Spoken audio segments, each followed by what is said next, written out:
छोटी सी कहानी। ये कहानी एक लड़के की 24 साल का लड़का जो सेठ के यहाँ पर नौकरी करता था। उसके माँ बाप इस दुनिया में नहीं थे। जिंदगी बड़ी परेशानी में चल रही थी। वो जाता था, रोजाना पैसे कमा करके घर आता था, खाना बनाता था, खाता था, सो जाता था। एक दिन उसने देखा कि एक बूढ़ा फकीर अपनी पीठ पर 3 ठेले लेके एक शहर से दूसरे शहर की ओर जा रहा था। वह काफी बूढ़े भी थे और काफी देर से वह यूं ही सफर कर रहे थे और आखिरकार कुछ दूर और सफर करने के बाद वह चलते चलते थक कर एक पेड़ के नीचे बैठ गए। तभी उनकी नजर एक नौजवान युवक पर पड़ी जो उसी रास्ते से जा रहा था और वह भी उसी दिशा में जा रहा था जिस दिशा में उन बूढ़े फकीर को जाना था। तभी वह लड़का उन बूढ़े फकीर के पास से होकर गुजरा। इस पर वह फकीर उस लड़के से कहते हैं, सुनो बेटा, क्या तुम मेरी थोड़ी सी मदद कर सकते हो? ये ठेला बहुत भारी है और मैं बूढ़ा हो चुका हूँ। मैं ज्यादा समय तक इनका बोझ नहीं उठा सकता और मैं बहुत थक भी चुका हूँ। तो क्यों ना तुम मेरे एक ठेले को ले लो और मुझे उस दूसरे गांव तक पहुंचा दो। इसके बदले में मैं तुम्हें 3 स्वर्ण मुद्राएं दूंगा। वह लड़का उन फकीर की सारी बातें सुनता है और उन फकीर से कहता है, कोई बात नहीं बाबा, मैं आपकी मदद करने के लिए तैयार हूँ। कहिए आपको कहाँ जाना है? ऐसा कहकर उस लड़के ने उन फकीर का एक ठेला उठा लिया और अपने कंधे पर ले लिया। तभी उस जवान लड़के को यह एहसास हुआ कि यह ठेला तो सचमुच बहुत भारी है। वह लड़का और फकीर दोनों रास्ते में आगे की ओर बढ़ चले। कुछ दूर आगे चलने के बाद देखते ही देखते वह गांव खत्म होने लगा और अब एक सुनसान रास्ता आगे की ओर जा रहा था। वे दोनों अपने मार्ग में मस्त होकर आगे की ओर बढ़ रहे थे। जब भीड़ से पूरी तरह से अलग हो गए तो वह लड़का उन फकीर से कहता है, बाबा, इस ठेले में आखिर ऐसा क्या रखा है जो ये ठेला इतनी वजन है? इस पर वह फकीर आदमी उस लड़के को जवाब देते हुए कहते हैं, कुछ नहीं बेटा, बस इसमें तांबे के कुछ सिक्के भरे हुए हैं, इसी कारण ये ठेले में बहुत वजन है। उन फकीर की यह बात सुनकर वह लड़का मन ही मन सोचने लगा, लगता है ये बाबा जरूर कोई व्यापारी है, तभी तो इतने सारे तांबे के सिक्के लेकर चल रहे हैं। और फिर तभी उसके मन में एक ख्याल आया कि मुझे क्या करना है। मुझे तो खाली यह ठेला दूसरे गांव तक पहुंचा है, बस इतना ही। जैसे ही उसके मन में यह ख्याल आया, उसने तांबे के सिक्कों का वह ख्याल मन से निकाल दिया और अपनी धुन में मस्त होकर वह आगे की ओर चलने लगा। चलते चलते कुछ और समय बीता और वे दोनों एक नदी के किनारे जा पहुंचे। वह लड़का हट्टा कट्टा था और काफी चुस्त और तंदुरुस्त भी था, इसलिए वह बिना सोचे समझे उस नदी में उतर जाता है। किंतु वह फकीर अब भी किनारे पर ही खड़े थे। इस पर वह लड़का उन फकीर से कहता है, क्या हुआ बाबा, चलिए आइए, हमें यह नदी पार करनी होगी, तभी तो हम उस गांव तक पहुंच पाएंगे। इस पर वह फकीर उस लड़के से कहते हैं, मैं जानता हूं बेटा कि हमें यह नदी पार करनी ही होगी, लेकिन जैसा कि तुम जानते हो मैं अब बूढ़ा हो चुका हूं और 2-2 ठेले लेकर मैं यह नदी पार नहीं कर सकता। कहीं मेरा पांव फिसल गया तो क्या होगा? क्या तुम मेरी एक और गठरी ले सकते हो? मैं तुम्हें इसके बदले भी 3 स्वर्ण मुद्राएं दूंगा। इस पर वह लड़का मुस्कुराते हुए उन फकीर से कहता है, बाबा, आप मुझे शर्मिंदा कर रहे हैं। यदि आप मुझे स्वर्ण मुद्राएं ना भी दें तो भी मैं आपका कार्य अवश्य करूंगा। मैं आपको उस दूसरे गांव तक जरूर पहुंचाऊंगा। इस पर वो फकीर मुस्कुराते हुए उस लड़के से कहते हैं, बेटा, तुम तो बड़े ही भले इंसान लगते हो। इतना कहकर उन्होंने वह दूसरी गठरी भी उस लड़के को थमा दी। उस लड़के ने जब वह दूसरी गठरी अपने कंधे पर रखी तो वह गठरी भी उसे बहुत ज्यादा भारी लगी, लेकिन उसने वहां पर कुछ नहीं कहा। जैसे तैसे उन दोनों ने नदी पार की। नदी पार करने के बाद बातों बातों में ही उस लड़के ने उन फकीर से कहा, बाबा, आखिर इस दूसरी गठरी में क्या है? ये गठरी भी बहुत वजन है। इस पर वह फकीर उस लड़के को जवाब देते हुए कहते हैं, बेटा, इसमें चांदी के सिक्के हैं, इसी कारण यह गठरी भी बहुत वजन है। उन फकीर की यह सारी बातें सुनकर अब उस लड़के का दिमाग तेजी से काम करने लगा था। वह यह सोच रहा था कि एक ठेले में तांबे के सिक्के हैं और दूसरी में चांदी के। ऐसा प्रतीत होता है मानो यह फकीर बाबा कहीं दूर से आ रहे हैं और उन्होंने अपनी सारी जमीन जायदाद बेचकर ये सारे सिक्के इकट्ठे किए हैं, तभी तो वह इतना धन लेकर चल रहे हैं। लेकिन वह लड़का उन फकीर से कुछ नहीं कहता और वे दोनों चुपचाप मार्ग में आगे की ओर बढ़ते चले जाते हैं। कुछ दूर आगे बढ़ने के बाद एक बार फिर एक सुनसान राह आती है।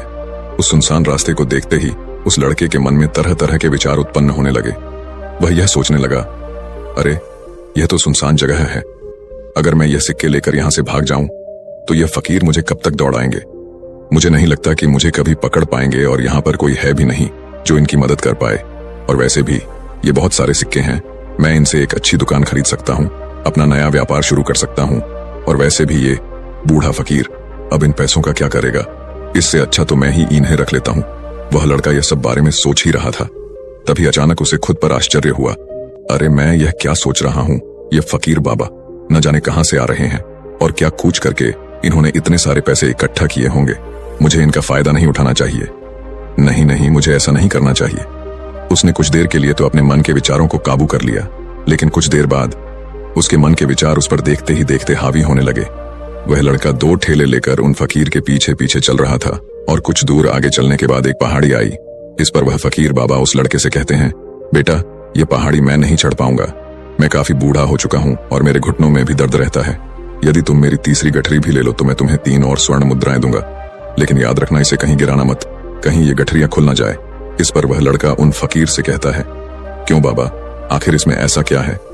इस पर वह फकीर उस लड़के से कहते हैं, बेटा, इसमें स्वर्ण मुद्राएं हैं। यह सुनकर वह लड़का मन ही मन बहुत प्रसन्न हुआ। उसने चुपचाप वह गठरी भी उन फकीर से ले ली और देखते ही देखते वे दोनों मार्ग में आगे की ओर बढ़ने लगे। अब वह फकीर बिना कोई वजन लिए हुए आराम से पहाड़ की चढ़ाई पर चढ़ रहे थे, किंतु वह नौजवान लड़का जो पीछे था वह वजन के कारण बहुत धीरे धीरे चल पा रहा था। लेकिन जब से उसने सोने का नाम सुना था उसका मन तो छलांग मार रहा था। वह मन ही मन सोच रहा था, अगर मुझे यह सारा धन मिल जाए तो मेरा पूरा जीवन तो आराम से कट जाएगा। वैसे भी यह बाबा तो बूढ़े हो चुके हैं, भला इन्हें इतने पैसों की क्या जरूरत है? इनका जीवन तो वैसे भी कट चुका है। मैं एक काम करता हूँ, ये सारे पैसे लेकर यहाँ से भाग जाता हूँ।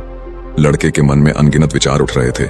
लड़के का मन अब उसकी बुद्धि पर पूरी तरह से हावी हो चुका था और उस लड़के का मन अपनी बात को सही साबित करने के लिए उससे कुछ भी कह रहा था। और तभी उस लड़के के मन में एक और विचार उत्पन्न हुआ और अब की बार वह लड़का यह सोच रहा था, लगता है यह फकीर बाबा कोई चोर है, वरना इनके पास इतनी सारे स्वर्ण मुद्राएं कहां से आएंगे? अगर यह कोई व्यापारी होते तो भला ये इस तरह से पैदल यात्रा तो नहीं करते, और अगर इनके पास इतने सारे पैसे थे तो यह कोई ना कोई साधन भी तो अवश्य कर सकते थे। लगता है यह कोई चोर है और चोर से चोरी करने में भला क्या बुराई है? यह सोचता हुआ वह लड़का अब उन फकीर से तेजी से आगे की ओर बढ़ रहा था और देखते देखते वह फकीर से आगे भी निकल चुका था। और वह यह सोच रहा था कि जैसे ही इस पहाड़ की ढलान आएगी मैं 3 गठरियां लेकर भाग जाऊंगा। इससे ये सारे पैसे मेरे हो जाएंगे और मेरी गरीबी भी हमेशा हमेशा के लिए दूर हो जाएगी। मैं जो चाहूंगा मैं वो कर पाऊंगा, मेरे पास बहुत सारा धन होगा। और देखते देखते वह दोनों पहाड़ की चोटी पर पहुंच गए और अब ढलान का रास्ता शुरू होने वाला था। तभी वह लड़का उन फकीर से नजरें बचाकर वह 3 गठरियां लेकर भागता हुआ आगे बढ़ गया। अब उसे अपना शरीर बहुत हल्का महसूस हो रहा था, मानो उसे उन 3 ठेलों का वजन तक न मालूम पड़ रहा हो। काफी दूर दौड़ते दौड़ते किसी तरह से वह अपने आप को बचते बचाते अपने घर पहुंचा। उसकी खुशी का कोई ठिकाना नहीं था। उसने सोचा, क्यों ना मैं जल्दी जल्दी इन गठरियां में से वो सारे पैसे निकाल लूं। यह सोचकर जब उसने गठरियां खोली तो पहली गठरी में उसे लोहे से जंग भरे हुए सिक्के मिले। यह देखकर उसे यकीन नहीं हुआ। इस पर उसने फटाफट दूसरी गठरी भी खोल डाली, उसमें भी उसे लोहे के जंग लगे हुए सिक्के ही निकले। यह सब देखकर वह लड़का बड़ा हैरान था। आखिर यह सब क्या हो रहा है? उन फकीर ने तो मुझसे और ही कुछ कहा था। अब उसने वह सोने वाली गठरी खोली और उसमें भी लोहे के जंग लगे हुए सिक्के ही निकले। यह देखकर वो लड़का बड़ा क्रोधित हुआ। उसने सोचा, उन फकीर ने मुझसे झूठ क्यों कहा? उन्होंने मुझसे ऐसा क्यों कहा कि एक में तांबे के सिक्के हैं, एक में चांदी के और तीसरे में स्वर्ण मुद्राएं हैं? वह यह सब सोच ही रहा था कि तभी उसकी नजर उस थैले में पड़े एक पत्र पर पड़ी। उसने वह पत्र उठाया और उस पत्र में लिखा था, यह पूरा नाटक ईमानदार व्यक्ति की खोज करने के लिए रचा गया है और मैं इस राज्य का राजा हूँ। मेरी कोई संतान नहीं और इसीलिए मैंने यह षड्यंत्र रचा है ताकि मैं अपने राज्य में किसी एक ऐसे ईमानदार व्यक्ति की खोज कर सकूं जो मेरे बाद इस राज्य का राजा बन सके और इस राज्य भार को संभाल सके। और इस राज्य का भार वही संभाल सकता है जो पूरी तरह से ईमानदार हो, जिसके मन में किसी प्रकार का कोई लालच ना हो। इतना पढ़ते ही वह लड़का जोर जोर से चिल्लाने लगा। वह सर पकड़कर बैठ गया। वो यह जानता था कि यदि वह अपने मन के विचारों पर काबू कर लेता तो उसका जीवन संवर सकता है, लेकिन वह अपने मन के विचारों पर काबू नहीं कर पाया। दोस्तों, महात्मा बुद्ध कहते हैं कि मन ही सब कुछ है। आप जो सोचते हैं वही बनते हैं। इसलिए आपका सबसे बड़ा दुश्मन भी आपको उतना नुकसान नहीं पहुंचा सकता जितना कि आपके मन के यह अनियंत्रित विचार पहुंचा सकते हैं। महात्मा बुद्ध कहते हैं, अपने भीतर ध्यान से देखो। हमारे भीतर जो विचार चल रहे हैं वही विचार शब्द बनते हैं और शब्द कर्म के रूप में प्रकट होते हैं। बार बार दोहराने पर कर्म बर्ताव में बदलता है और धीरे धीरे समय के साथ बर्ताव चरित्र में परिवर्तित हो जाता है और यही चरित्र हमारे भाग्य का निर्माण भी करता है। इसलिए हमें हमेशा अपने विचारों के प्रति सजग होना बहुत आवश्यक है। हमें जागरूक होना बहुत आवश्यक है। हमें यह जानना जरूरी है कि हमारे मन में किस प्रकार के विचार आ रहे हैं। आगे महात्मा बुद्ध कहते हैं कि कमजोरी हमेशा छोटे विचार से शुरू होती है। यह एक बीज के रूप में होती है और यदि इस बीज को नष्ट न किया जाए तो यह छोटा सा विचार बहुत जल्द ही एक विशाल वृक्ष का रूप ले लेता है और हमारी बुद्धि की सोचने और समझने की क्षमता को पूरी तरह से नष्ट कर देता है।